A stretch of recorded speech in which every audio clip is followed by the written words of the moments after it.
And the president has been uncharacteristically quiet on the Twitter machine this morning. It may be out of respect for the Bush funeral, but with all eyes focused on this potential China trade deal, he may be not wanting to rattle the markets. Take, for example, what happened on Tuesday when he tweeted as a part of a series of 4 tweets this. I am a tariff man, he said. When people or countries come in to raid the great wealth of our nation, I want them to pay for the privilege of doing so. Well, not long after that, as you just said, the market dropped 800 points. So we're watching the markets very, very closely, which open in just under a half hour from right now. One good sign comes from the Chinese Foreign Ministry, the Commerce Department, I should say, which indicated today that both the U.S. and China have smooth communications and good cooperation with each other, and that China is, quote, full of confidence that an agreement can be reached within 90 days. Here's Gao Feng.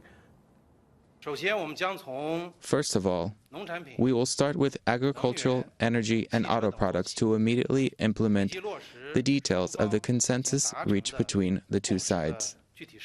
Then, in the next 90 days, we will refer to a clear timetable and roadmap and conduct negotiation on the issues of intellectual property rights protection, technology cooperation, market access, and trade balance, which are issues with mutual interests and demands.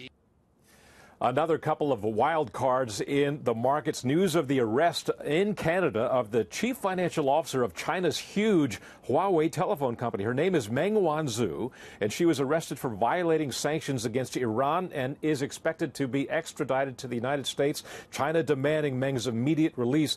The other wild card is the falling price of oil and OPEC's inability to come to a decision to cut oil production.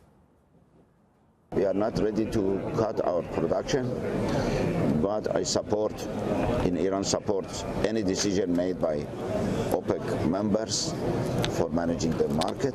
But Iran, during the period of imposed sanction, is not fair to reduce anything more. Some analysts have been predicting a cut of at least 1 million barrels a day. The president tweeting just 24 hours ago that he hopes OPEC holds onto oil production as it now is, that they don't cut production. He says the last thing the world wants to see is a rise in oil prices. Bill, back to you. Thank you, Doug. Good stuff there. Doug McKelway from the White House.